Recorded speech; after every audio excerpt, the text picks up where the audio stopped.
Hello dear student, कैसे हैं आप सभी लोग। तो होप सो आप सभी लोग की प्रिपरेशन बहुत बेहतरीन तरीके से चल रही होगी। और आप सभी को पता है कि यार इंडिया का जो सबसे फेवरेट एग्जाम में जिसकी स्टूडेंट बहुत ज्यादा डिमांड करते हैं वो है आपका यूपीपीसीएल जेई। और सर यूपीपीसीएल जेई एक ऐसा एग्जाम है कि मान लो अगर कोई भी स्टूडेंट अगर पीएसयूज में भी जॉब कर रहा होगा और अगर यहां पर अगर वैकेंसी आई है तो स्टूडेंट यहां पर ज्वाइन करना पसंद करता है। सर ये क्या बात है इस एग्जाम के बारे में? सर एक तो सबसे बड़ी बात जैसे कि आप देख रहे हैं Uttar Pradesh power corporation limited, यानी कि आप देख सकते हैं भाई ये एक ऐसा एग्जाम है जिसमें आपको सैलरी तो एक बहुत शानदार मिलती है कंपैरेटिवली अगर मैं किसी और पीएसयू के हिसाब से देखूं। और यूपी में यार काम करना, सरकारी नौकरी करने का एक है ना अलग ही रुतबा फील करते हैं लोग, क्योंकि एक अलग फीलिंग आती है यूपी में अगर किसी की सरकारी नौकरी है तो उसको रुतबा एक अलग लेवल का मिलता है। तो इसलिए शायद मैंने देखा है कि सर स्टूडेंट इसके लिए मतलब बहुत ज्यादा जी जान से लगे होते हैं कि भैया मुझे कुछ नहीं चाहिए, मुझे चाहिए बस यूपीपीसीएल के अंदर दे दो। तो सर आज हम बात करने वाले हैं कि यूपीपीसीएल का जो सिलेबस है वो क्या रहने वाला है, एग्जाम पैटर्न क्या होता है, और इसके बाद में हम बात करेंगे कि प्रिपरेशन आपकी स्ट्रेटजी क्या होनी चाहिए। अगर आप पास आउट हो चुके हैं तो आप किस तरीके से प्रिपरेशन करोगे, और अगर आप जो है कॉलेज गोइंग स्टूडेंट हो तो आपको किस तरीके से प्रिपरेशन करनी चाहिए, कैसे आपको मैनेज करना चाहिए स्टडी और कॉलेज दोनों को। तो इन सभी की सर हम बात करने वाले हैं। बिल्कुल सर, आज बहुत कुछ ऐसा सुनने के लिए चाहिए, हमें ऐसा सीखने मिलेगा हमें जो कि आप लोगों को आगे यूपीपीसीएल के एग्जाम की या किसी भी एग्जाम के लिए, सर यूपीपीसीएल भी क्या कहूं मैं, किसी भी एग्जाम के लिए मुझे नहीं लगता कि अगर आप ये स्ट्रैटेजी फॉलो करोगे तो आपकी है ना कभी भी कोई भी एग्जाम में रैंक आने से रुक पाए। तो अगर हम बात करें सर तो सबसे पहले हम एग्जाम पैटर्न पर बात कर लेते हैं। अगर हम एग्जाम पैटर्न पर अगर हम बात करते हैं यहां पर, तो सबसे पहले जो है यहां पर एग्जाम पैटर्न में सर यहां पर टोटल लगे 3 प्रोसेस में होगा। सबसे पहले हमारा टेक्निकल होगा, टेक्निकल जो होगा वो 150 क्वेश्चंस होंगे। तो ध्यान रखना टेक्निकल जो है, जो भी आप इलेक्ट्रिकल से हो तो इलेक्ट्रिकल का जो आपका टेक्निकल नॉलेज है वो सारा पूछा जाएगा। 150 क्वेश्चन होंगे। जनरल अवेयरनेस जो है सर 20 क्वेश्चन आएंगे। रीजनिंग के जो है वो भी 20 क्वेश्चन पूछे जाएंगे, और सर एक जनरल हिंदी है वो भी 10 क्वेश्चन आएंगे। टोटल मिलाकर सर पैटर्न एक अलग से पैटर्न दे रखा है यूपीपीसीएल ने, जिसमें फिक्स कर रखा है कि किस सेगमेंट से कितने क्वेश्चन आएंगे। यानी कि सर ये अगर हम बात करें जनरल हिंदी वाला जो पार्ट है वो नॉर्मली किसी स्टेट के अंदर नहीं रहता है, लेकिन यूपीपीसीएल के अंदर आपके पास में जनरल हिंदी भी आएगा, ध्यान रखना है। तो टोटल मिला के आपके पास में 200 क्वेश्चन होंगे और 200 मार्क्स का पेपर होगा। लेकिन सर इसकी सबसे बड़ी बात यह है कि इस एग्जाम को ओनली डिप्लोमा स्टूडेंट ही दे सकते हैं। जो बीटेक वाले स्टूडेंट हैं वो इसके लिए एलिजिबल नहीं होते हैं। बाकी एलिजिबिलिटी क्राइटेरिया क्या होगा उसके लिए भी हम आपको और मोर अपडेट के साथ में नए वीडियो के साथ में हम आपको बताएंगे जरूर है। क्या प्रीवियस ईयर कट ऑफ रही है, अगर आपको ये भी जानना है कि यार सर लास्ट टाइम जो पेपर हुआ था उसकी कट ऑफ कौन क्या रही है, या कौन सा सब्जेक्ट ज्यादा पूछा गया था, किसकी इंपॉर्टेंस कम है किसकी ज्यादा है, क्योंकि इसके बारे में बात करते रहेंगे। हाँ। है ना। और ऐसा नहीं है कि अगर ये डिप्लोमा वालों के लिए तो इसका मतलब बीटेक वालों के लिए कुछ नहीं निकालती यूपीपीसीएल। यूपीपीसीएल एई की वैकेंसी हर साल निकालती है जो कि बीटेक वालों के लिए एक्सक्लूसिव होती है। यहां पे केवल बीटेक एलिजिबल होते हैं, तो परेशान होने वाली बात नहीं है। सभी के लिए एक अच्छा खासा वैकेंसी निकलता है यूपीपीसीएल से और कुछ अच्छा मिलता है यूपीपीसीएल में। तो यहां पे आज डिप्लोमा की बात होगी केवल। तो सर अगर हम बात करें तो देखो यहां पर ध्यान रखना 200 क्वेश्चन है, आपको मैक्सिमम ट्राई करना है स्कोरिंग जो है वो टेक्निकल में ज्यादा से ज्यादा स्कोर कर पाए, क्योंकि सर नॉन टेक्निकल लगभग सभी का बराबर ही होता है। इंजीनियर का लेवल, इंजीनियर को नॉन टेक नहीं आता सर, कोई भी हो, ठीक है। तो ये है कि हमें यहां पे कोशिश करें कि ज्यादा से ज्यादा मार्क्स ला सकते हैं तो कोशिश करें, पर मेन फोकस यहां पे सबसे अच्छी बात है कि बहुत बड़ा वेटेज है टेक्निकल का, तो टेक्निकल में बहुत अच्छे से फोकस करना पड़ेगा सर। इसके बाद में भी एक एग्जाम जो है वो भी स्टूडेंट का बहुत फेवरेट होता है, वो होता है एसएससी जेई। तो सर स्टूडेंट ये पूछते हैं कि एसएससी जेई और यूपीपीसीएल जेई में सर डिफरेंस क्या है, हमें कितना और एक्स्ट्रा पढ़ना पड़ेगा।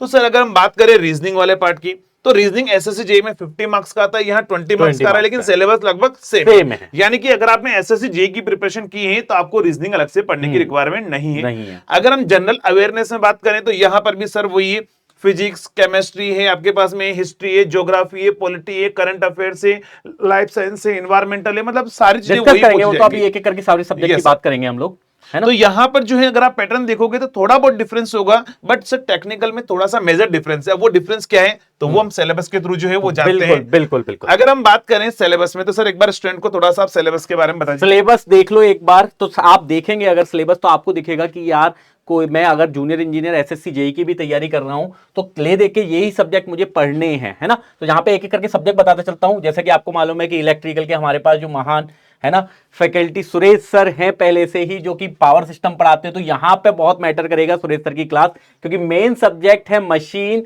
पावर सिस्टम, बेसिक इलेक्ट्रिकल और utilization, power electronics, measurement, basic electronics और डिजिटल इलेक्ट्रॉनिक्स, ये सब्जेक्ट आपको पढ़ने हैं। पर ये कमी ये नहीं है, इसके अलावा और भी सब्जेक्ट हैं, तो जैसे सुरेश सर बताते हैं सर इसके बाद में जो मैटलैब है ये और कुछ अलग, हाँ, ऑटोकेड है, पीएलसी स्काडा है सर, ये सब्जेक्ट ऐसा है जो यूपी में कम से कम 7-8 क्वेश्चन एग्जाम में आते ही आते हैं। बिल्कुल, यानी कि आपको पीएलसी स्काडा भी बहुत अच्छे से पढ़ना है। मैटलैब के सर 2 या 3 क्वेश्चन देखने को मिलते हैं, ऑटोकेड के 1 आध क्वेश्चन में देखने को मिलता है, तो ये कोई ज्यादा इंपॉर्टेंट नहीं है, बट स्किप भी कर सकते हैं, इसमें दिमाग नहीं लगाना है ना। पर मेन चीज ये है कि आपको पीएलसी स्काडा पे ये जरूर पढ़ना पड़ेगा। इसके बाद में sir micro processor, applied maths जो है, जो अपन नॉर्मली क्या करते हैं 10th तक पढ़ते हैं, या फिर जो इंजीनियरिंग में बेसिक मैथ्स पढ़ी जाती है वो आपको पूछी जाएगी यहाँ पर। फिर एस्टिमेशन एंड कॉस्टिंग, सर ये सब्जेक्ट भी अपने आप में काफी ज्यादा वेटेज रखता है। यूटिलाइजेशन और एस्टिमेशन कॉस्टिंग दोनों मिलाकर सर कम से कम 10 to 12 क्वेश्चन जो है एग्जाम के अंदर पूछे जाते हैं, और एक अच्छा खासा वेटेज दिया जा रहा है। अभी स्टार्टिंग से स्टार्ट कर दिया गया है कि हर पेपर में यूटिलाइजेशन और एस्टिमेशन कॉस्टिंग जी सर मैटर किया जा रहा है क्वेश्चन की, यार ये भी चाहिए, है ना, हमें ये पता होना चाहिए कि कॉस्टिंग और एस्टिमेशन कैसे देखा जाए। इसके बाद में सर मटेरियल साइंस है, तो यहां से भी 2-3 क्वेश्चन जो है मैग्नेटिक मटेरियल के बारे में नॉर्मली पूछ लिया जाता है। बिल्कुल, अगर आप सोच रहे होंगे कि सर इतना सा पढ़ना है क्या, नहीं बेटा, अभी तो बहुत कुछ पढ़ना है, क्योंकि सर जॉब अगर वैसी है तो सर मेहनत भी उसी तरीके से करनी पड़ेगी। 150 मार्क्स के लिए ये पढ़ना है, अब बच्चे 50 मार्क्स के लिए क्या क्या पढ़ना है तो उसमें देखते हैं अब अपन। यहाँ पर सर फिजिक्स भी पढ़ना है, केमिस्ट्री पढ़ना है, कंप्यूटर का बेसिक नॉलेज भी होना चाहिए, एथिक्स भी पढ़ना है, एनवायरमेंटल स्टडी भी होना चाहिए, और इंडस्ट्रियल मैनेजमेंट के बारे में भी प्रोसेस पता होना चाहिए। इसके अलावा भी बहुत छोटे छोटे टॉपिक होते हैं, लेकिन मेजर क्वेश्चन सर यहीं से आते हैं। मेजर क्वेश्चन यहीं से आते हैं, तो इस पे इन सब पे फोकस करना है। अगर आपको अलग से जो मार्क्स हैं आपके 150 नंबर के, तो वहां से 150 मार्क्स के जो 150 क्वेश्चन है उसके अलावा अगर आपको मार्क्स लाने हैं तो ये टॉपिक्स पे आपको बहुत अच्छे से फोकस करना है। सर इसके बाद में 20 क्वेश्चन का जो है वो हमारा जीके भी आता है, बिल्कुल, तो उसके अंदर जो पढ़ना है सर हिस्ट्री, इकोनॉमी, ये तो सब कॉमन है, ये तो सब कॉमन है, ये आपको पढ़ना ही है। अगर आप कोई भी पेपर दोगे तो आपको ये पढ़ना ही पढ़ना होगा।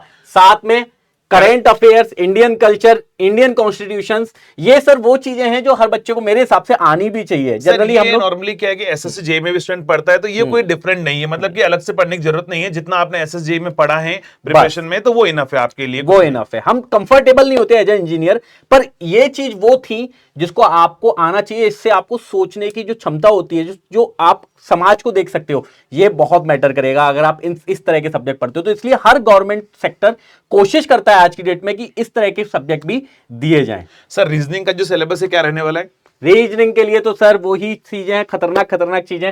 तो सबसे पहले आपको बता देता हूं जो मेन क्वेश्चन आते हैं, ठीक है, नंबर सीरीज से आते हैं। कैलेंडर की स्पेलिंग हमारे डीपीटी ने गलत लिख दी है तो कोई बात नहीं है ना। कोडिंग एंड डिकोडिंग, इसके अलावा लॉजिकल सीक्वेंस एंड वर्ड्स आएगा।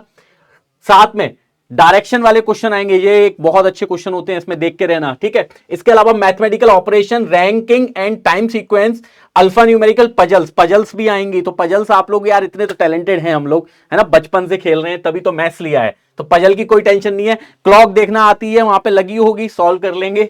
अर्थमेटिक रीजनिंग, वेन डायग्राम में बच्चे बहुत सारे है ना अनकंफर्टेबल होते हैं, तो कोई बड़ी चीज नहीं है, थोड़ा सा कंफर्टेबिलिटी के लिए आप पढ़ोगे तो अपने आप समझ में आएंगी चीजें, ऐसी कोई टफ नहीं है ना। और टफ और सिंपल तो कोई ऐसा है कि एक सिंपल सी चीज है, एक सिंपल सा कंसेप्ट है मेरा। टफ चीज क्या है? टफ वो है जो समझ में नहीं आई, और सिंपल क्या है? जो समझ में आ गई वो सिंपल है। तो कोशिश करनी है हमें केवल समझने की, है ना। इसके अलावा आपको एक इंसर्टिंग द मिसिंग कैरेक्टर, हाँ ये एक और क्वेश्चन आते हैं जिसमें आपको मिसिंग कैरेक्टर बताने हैं।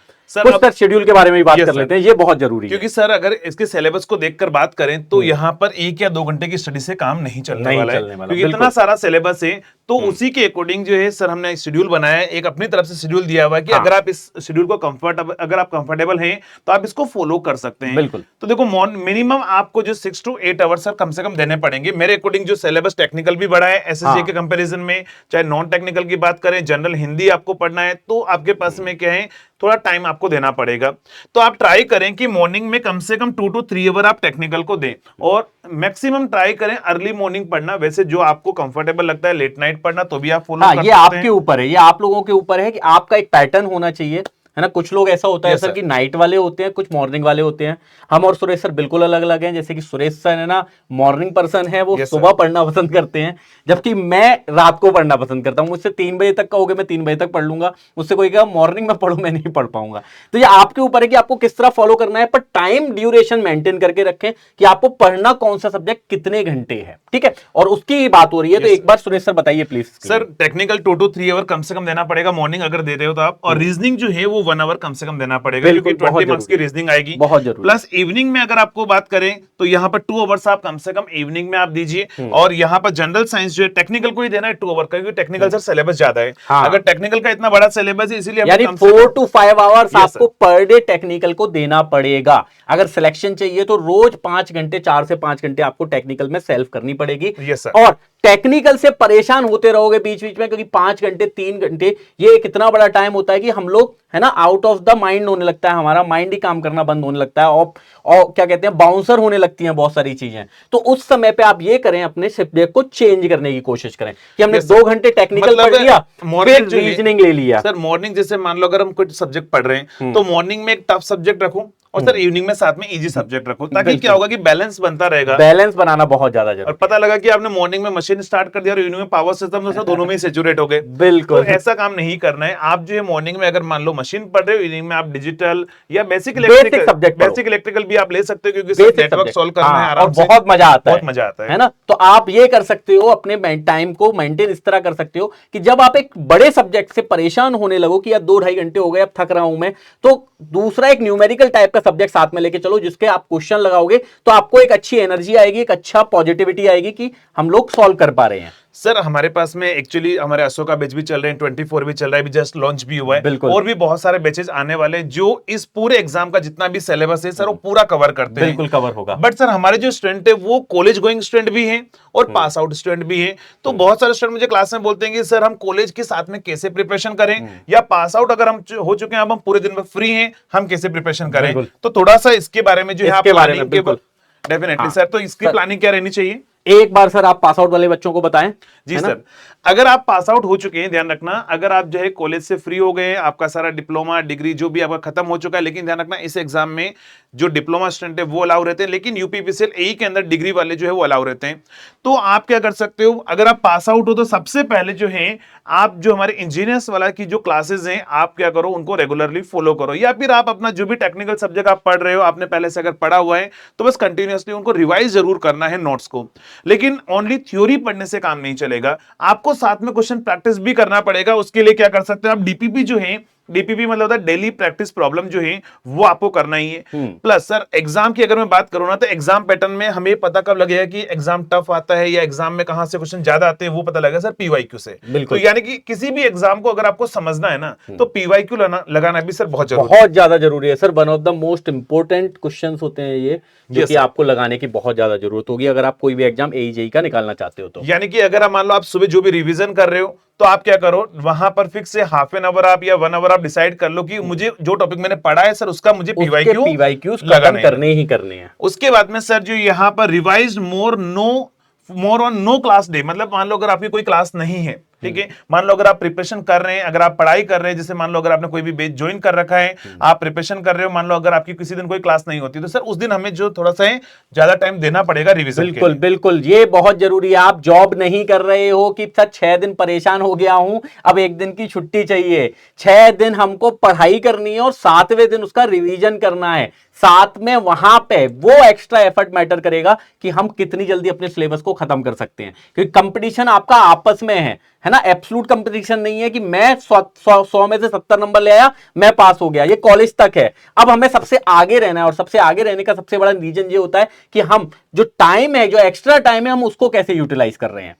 सर इसके बाद में अगर हम बात करें तो वीकली जो है टेस्ट पेपर भी देना पड़ेगा। बिल्कुल देना पड़ेगा। आप टेस्ट दोगे उससे सर पता लगेगा कि यार मैं कहां स्टैंड कर रहा हूं और मुझे कितनी मेहनत और करनी है, और कौन सा टॉपिक से मेरे से क्वेश्चन नहीं बन रहे हैं, मतलब उसको फिर से मुझे रिवाइज जरूर करना है। और उसके बाद में क्या करना है, हमें स्टार्ट जो भी हमारे पास टॉपिक या सब्जेक्ट वाइज जो है हमें टेस्ट सीरीज भी देना स्टार्ट कर देना चाहिए, क्योंकि सर टेस्ट सीरीज भी बहुत मैटर करती है, क्योंकि वहां पर बहुत सारे स्टूडेंट जो है वो क्या करेंगे, पार्ट लेंगे। अगर बहुत सारे स्टूडेंट टेस्ट सीरीज दे रहे हैं तो वहां पर उनके मार्क्स से आपका कंपेरिजन होगा, तो उससे आपको पता लगेगा कि यार आपको और और थोड़ी मेहनत करने की रिक्वायरमेंट है। क्यों? क्योंकि आपसे भी टैलेंटेड स्टूडेंट इस मार्केट के अंदर हैं। लेकिन सर जो है बहुत सारे स्टूडेंट हमारे जो है कॉलेज गोइंग भी होते हैं, उन लोगों तो के सर लिए उनकी बहुत क्या प्लानिंग परेशानी। रहनी चाहिए? यार उनकी प्लानिंग, जैसे आप कॉलेज अगर जा रहे हैं और आपके क्या ना कहीं कंपलसरी होता है कॉलेज आज के डेट में कि यार 70% 80% अटेंडेंस चाहिए, ठीक है, तो आप अपने टाइम को बहुत अच्छे से यूटिलाइज कर सकते हैं और वही मैटर करेगा।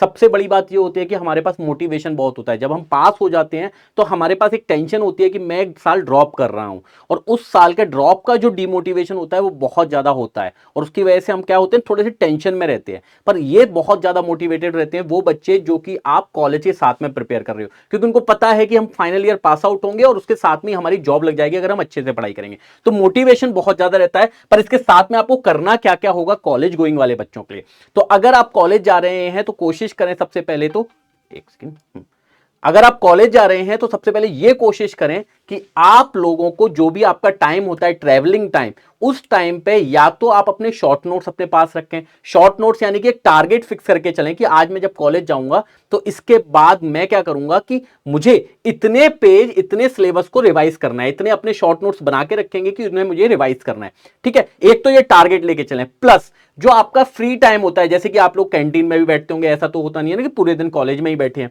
तो अब कैंटीन का टाइम बेटा बंद करना पड़ेगा, है ना।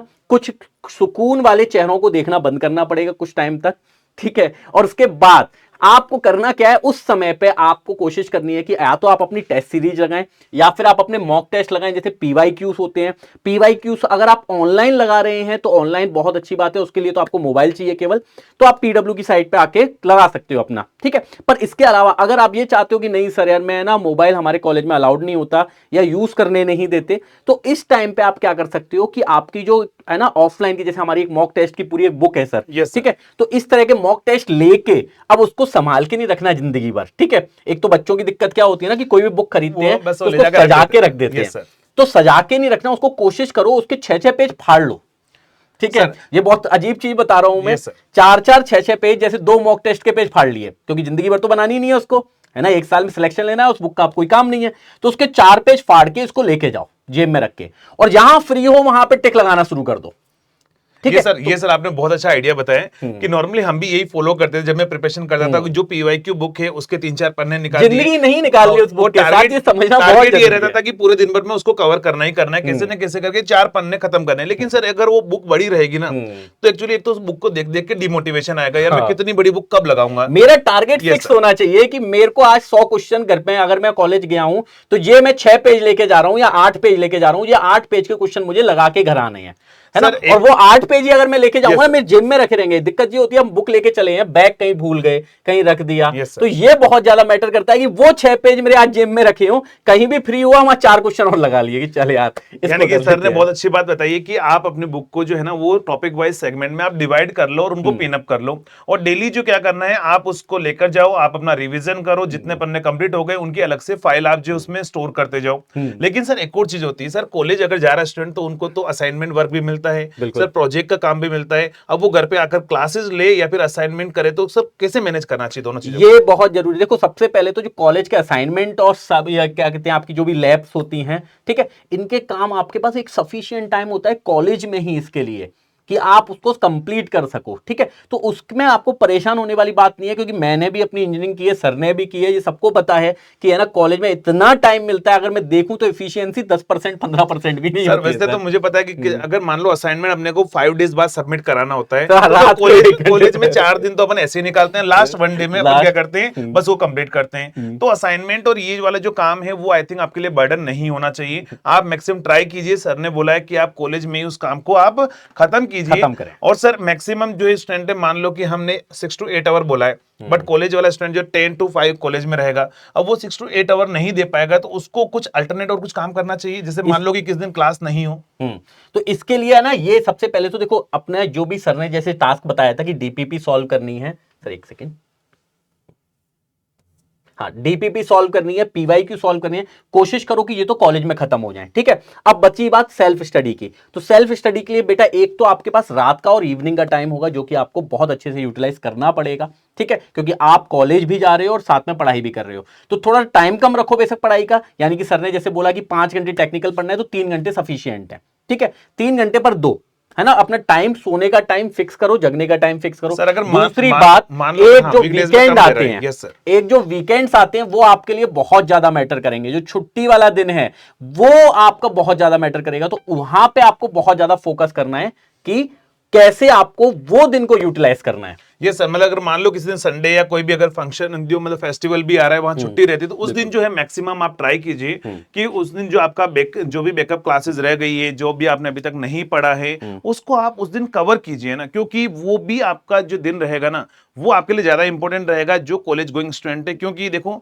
आपका कहीं ना कहीं कॉम्पिटिशन उन लोगों से है जो 8 आवर पढ़ाई कर रहे हैं। सर अगर एक स्टूडेंट 8 आवर पढ़ाई कर रहा है और एक 4 आवर पढ़ाई कर रहा है, तो डेफिनेटली प्लस में तो 8 आवर वाला ही रहेगा। लेकिन ऐसा भी कोई जरूरी नहीं कि जो 8 आवर पढ़ रहा है वो कंटिन्यूसली पढ़ता ही है। अरे सर ये एक बहुत बड़ा मिथ है कि 8 घंटे पढ़ने से सिलेक्शन होगा। ऐसा कुछ नहीं है। हाँ, जितनी कोशिश कर रहे हो, एक सफिशिएंट टाइम आपको 4 to 5 आवर्स देना पड़ता है, पर ऐसा वो इफेक्टिव होने चाहिए। ऐसा नहीं हो कि 8 घंटे मैं बुक के सामने बैठा हूं और मैं पता नहीं कहां कहां जिंदगी के बारे में सोच लिया कि मैं एई बनूंगा, फिर जेई बनूंगा, फिर जीएम बनूंगा, और मैं पूरा दिन 6 घंटे बैठ के सर उसमें ही निकाल दिया कि बस अब मैं ये कर लूंगा, फिर मैं बंगला बनाऊंगा, फिर मैं ये बनाऊंगा, और बुक सामने रखी है तो कुछ भी नहीं बनेगा, ना कुछ होगा। सर मैं एक चीज और स्टूडेंट को बोलता हूं क्लास के अंदर भी, कि मान लो अगर आप कॉलेज में हो या फिर आप पास आउट भी हो चुके हो, एक प्लानिंग आप ये कर सकते हो कि सर अपन ने जो भी पढ़े हैं शॉर्ट नोट्स बनाए हैं। अब हमारी भी आदत क्या होती है, अगर हमारे पास सभी के पास आजकल मल्टीमीडिया मोबाइल है, तो मैं उसके ऊपर वॉलपेपर भी लगा होता है, हम कम से कम 100 बार अपना फोन ओपन करके जरूर देखते हैं वॉलपेपर। तो यानी कि वॉलपेपर पर आप अपने शॉर्ट नोट्स लगा सकते हैं, जो फॉर्मूला आप भूल रहे हैं आप उनको लगा सकते हैं, क्योंकि सर जितनी बार अपन फोन ओपन करेंगे सामने वॉलपेपर रहेगा। सर एक बहुत अच्छा ऑप्शन भी आता है, मैं आपको बताऊं कि आपका वॉलपेपर हर 1 घंटे में चेंज होता रहता है ना। तो एक है ना, आप पूरी एक वॉलपेपर की लिस्ट बना सकते हैं अपनी, जो फॉर्मूले की हो, और बार बार वो चेंज अपने आप होते रहे। जब खोल के देखो नया एक फॉर्मूला मिल गया कि यार ये आज देख लेते हैं। हाँ, तो ये एक बहुत अच्छा तरीका है सर याद रखने का। ये भी आप कर सकते हो, तो इसको भी आप फॉलो कर सकते हो। लेकिन ये तो सर अभी हमने बताया सिलेबस के बारे में और कैसे आपको पढ़ना है। लेकिन सर स्टूडेंट को ये भी जानना होता है कि लास्ट टाइम सर पेपर हुआ था, क्या कट ऑफ रही थी, कौन सा सब्जेक्ट मशीन ज्यादा इंपॉर्टेंट है या फिर बेसिक इलेक्ट्रिकल ज्यादा इंपॉर्टेंट है। तो अगर आपको ये भी जानना है कि लास्ट ईयर कट ऑफ क्या रही है, तो आपको वीडियो के कमेंट में जरूर लिखकर बताना है। हम उसके लिए भी वीडियो जो है एज सुन एज पॉसिबल जो है हम आपको प्रोवाइड करवाएंगे कि इंपॉर्टेंट सीक्वेंस वाइज की सर पहले इनको पढ़े, बाद में उन सब्जेक्ट को पढ़े, है ना। तो मेरे अकॉर्डिंग जो है सर सारी इंफॉर्मेशन जो है आज के सेशन की अपन ने शेयर कर दी है। तो लास्ट में क्या बोलना चाहेंगे स्टूडेंट को? बस ये है आप लोगों के लिए एक बहुत अच्छी सलाह है कि बेटा जो भी है ना, आप एक तो सबसे पहले फोकस इस पे रखो कि हमें पढ़ना है। हमारा सिलेक्शन केवल पढ़ने से होगा। एक बहुत बच्चे जिस चीजों पे बहुत ज्यादा फोकस करते हैं कि जनरली हमारा है ना कितने मार्क्स चाहिए, हमें इतना क्या चाहिए। मैक्सिमम ट्राई स्टूडेंट ये सोचता है ना कि वैकेंसी आएगी और फिर मैं पढ़ना स्टार्ट करूंगा। ये बहुत गलत है, ये बहुत बड़ी गलती। क्योंकि अगर आप इस सिलेबस को देख रहे होंगे ना, तो सर मुझे अगर बोला जाए मैं फर्स्ट टाइम प्रिपरेशन करूं, कम से कम 6 मंथ मुझे चाहिए इसको प्रिपेयर करने के लिए। बिल्कुल 6 मंथ चाहिए सर। तो यहां पे आप ये कर सकते हैं कि बेटा एक तो सबसे पहले आपको आने वाले 6 से 7 महीने में आपको बहुत सारी जूनियर इंजीनियर की और असिस्टेंट इंजीनियर की वैकेंसी मिलने वाली हैं, क्योंकि आपको देख के पता चलेगा। पर किसी में भी आपको टाइम नहीं मिलेगा। तो प्रिपरेशन एक तो सबसे पहले स्टार्ट कर दीजिए, क्योंकि डिपेंड करता है कि आपने अपनी पढ़ाई स्टार्ट कब से की है। क्योंकि मार्क्स लास्ट डे फिक्स है। जो भी कंपनी अपनी रिक्रूटमेंट निकालेगी वो आज निकालेगी, तो 2 महीने बाद पेपर ले लेगी, और किसी भी एग्जाम की तैयारी आप 2 महीने में नहीं कर सकते। सर अभी तो जो पीजीसीएल निकाला उन्होंने तो 1 मंथ दिया है। हाँ, मैं वही बता रहा हूं कि आप एग्जाम निकलने के बाद अपनी पढ़ाई नहीं कर सकते, क्योंकि डेट एग्जाम की फिक्स है। तो कोशिश करें कि हम उस एग्जाम के लिए जितनी जल्दी स्टार्ट कर दें, उतना ज्यादा हमारे पास एडवांटेज रहेगा। और उसके लिए आप पीडब्ल्यू के नए बैचेस जो आने वाले हैं, है ना, अभी आपको सरप्राइज मिल सकता है, तो उसके लिए देखेंगे। पर जो भी बैचेस आने वाले हैं जो चल रहे हैं अभी, जैसे अशोका बैच 24 चल रहा है, हमारा नॉर्मली प्लानिंग यही होता है कि 6 मंथ के अंदर कम से कम स्टूडेंट का जो सिलेबस है वो कवर कर लिया जाए। क्योंकि सर 6 मंथ के बाद में नॉर्मली यूपीपीसीएल में फिक्स है वैकेंसी आने वाली है। ये सब कुछ डिपार्टमेंट में इंटरनली सब कुछ फिक्स हो चुका है, लेकिन कभी भी निकल सकती है। ऐसा कोई जरूरी नहीं कि आज आएगा कल आएगा, हो सकता है 10 दिन बाद, 15 दिन बाद, 1 महीने बाद। लेकिन हाँ, 6 महीने के अंदर अंदर आपको वैकेंसी जरूर देखने को मिलेगी। तो सर ये तो हो गई सिलेबस की बात। और भी हम इस तरह के वीडियो जो है आप सभी लोगों के लिए लेकर आते रहेंगे। तो जुड़ते रहिए और देखते रहिए इंजीनियर्स वाला पर। तब तक के लिए थैंक यू सो मच।